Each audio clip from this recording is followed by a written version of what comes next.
At exactly 6:40 in the morning on June 1 Saint, while the skies over Kalana were still painted with early dawn light, a storm of steel and fire erupted from above. A hidden terrorist camp near the Ivorian border was lit up by a precise and brutal airstrike. It was not just a military operation, it was a message. The era of impunity was over. Burkina Faso was standing up. For years, the northern and eastern regions of the country suffered under the shadow of terrorism. Armed groups moved freely across borders, harassed villages, and ambushed national forces with impunity. People felt abandoned. But today, things are changing dramatically. And at the center of this transformation stands one man, Captain Traoré. Under his leadership, Burkina Faso's armed force have been reborn with fierce determination. The soldiers no longer just defend, they pursue. The enemy no longer surprises, they get surprised. This is not just war, it is a reclaiming of land of honor and of the right to sleep peacefully at night. Between May 29th and June 3rd, a series of bold ground operations marked the turning of the tide. Intelligence reports indicated movements of terrorist groups attempting to infiltrate from Côte d'Ivoire into the southern border. Units from the 15th Battalion responded swiftly near Kalana.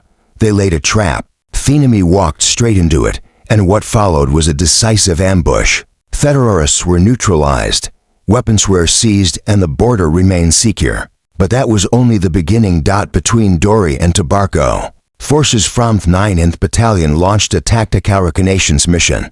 They encountered armed men preparing for supply movement. Those men would never make it back. The same day near Salamana, soldiers from the 10th Battalion were injured during their patrol. The fight was intense, but our men stood firm.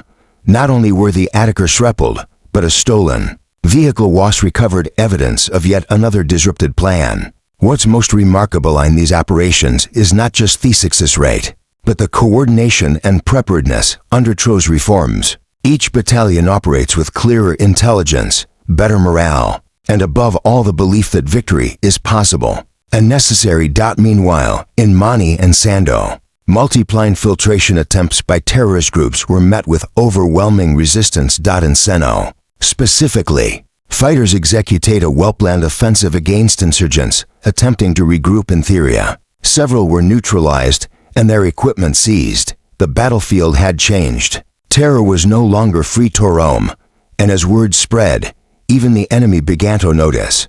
They no longer found weak outposts, they found fire. As ground operations gained momentum, the skis became the true symbol of Burkina Faso's strength. From late May through mid-June, wave after wave of airstrikes rained down on enemy positions.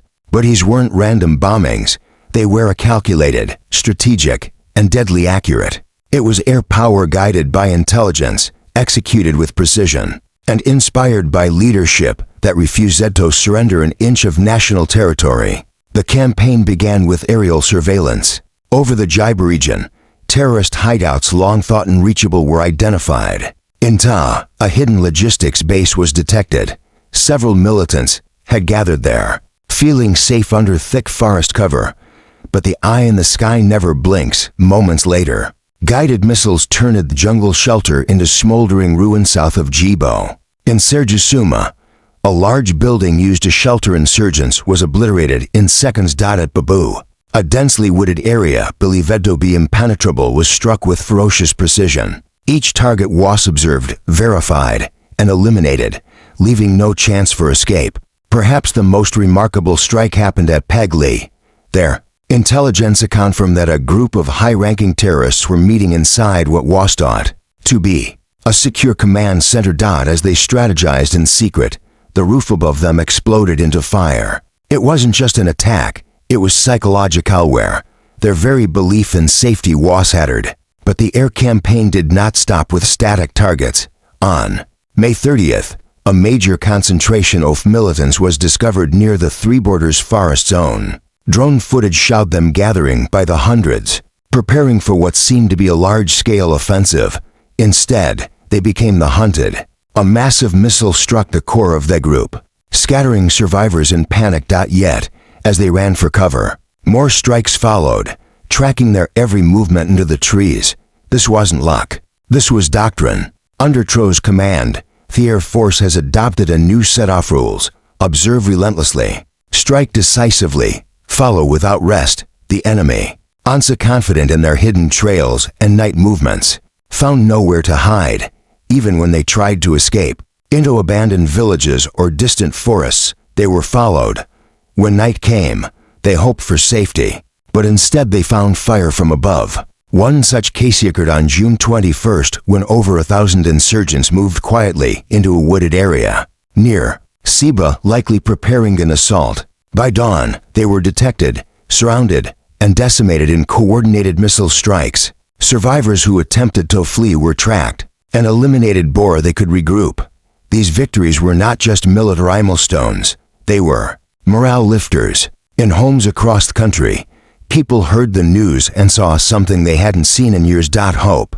The sky no longer brought fear, it brought protection. Traoré had transformed not only the tactics of war, but the psychology of a nation. As the sound of missiles echoed through the forests and plains, a new kind of silence followed, one not of fear, but of respect. The enemy, once bold and ruthless, was now scattering, retreating, and in some case surrendering. On June 14th, in a rare but powerful moment, a heavily armed terrorist approached the forward line of Burkina Faso's forces near the Eastern Front. With his weapon raised above his head in surrender, he confessed to the soldiers, "I can't take it anymore." According to his testimony, their ranks had been devastated, supplies were gone, and fear of the relentless air strikes had broken their will to fight. He was not alone. In the days that followed, more weapons were found abandoned in the bush, more signs that fear had changed sides. Across the country, something remarkable was happening. Villagers who once fled from gunfire now stood beside their local defense units in Sendo and Mani. Local fighters formed barricades, repelled infiltration attempts, and even pursued attackers deep into their hideouts. Some families hung pictures of Captain Traoré outside their homes, calling him their protector, and naming their newborn boys after him. In many rural towns, elders gathered in the evenings not just to share stories of resistance, but to pray for the soldiers by name. Women prepared meals for passing units. Youths volunteered to carry supplies. The war was no longer just fought by soldiers. It became a national cause. One soldier from the 25th Battalion recalled, "Before we were alone. Now we walk into villages and feel like sons coming home." This shift in public spirit was no accident. It was the result of leadership that had finally spoken the language of the people. Dignity, pride, and action. Captain Traoré, though rarely appearing in the media, became a living symbol of courage. Veterans compared him to the legendary Thomas Sankara, the revolutionary figure who once redefined Burkina Faso's identity. But whereas Sankara planted seeds of political independence, Traoré harvested them in a military sovereignty. His decision to cut foreign militarities and invest in national strength was seen by many as bold and necessary. "We will protect our land with our own hands," he once declared in a speech. That promise, once met with skepticism, now echoed in every successful operation, in every liberated village, in every grateful heart. The morale among troops soared, recruitments rose. The fear that once paralyzed entire regions began to fade. Terrorism, once considered an unbeatable plague, was now seen as a challenge that couldn't be defeated.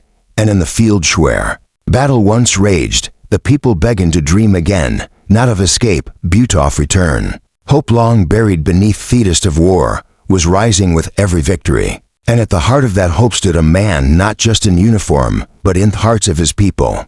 Captain Traoré. The dust is not fully settled. The fight continues. But today Burkina Faso stands taller, stronger, and prouder than it has in decades. From theme bushes at Kalana to the firestorms over Siba, every bullet fired, every missile launched, every step forward has been a testament to resilience. The force didn't just chase shadows in the forest. They chased away fear from the hearts of people. Villages once silenced biter now sing again. Fathers return home. Children sleep without flinching at distant sounds. The tide has turned. We've seen the results. Hundreds of terrorists neutralized, strategic bases dismantled, weapons recovered, and supply lines destroyed.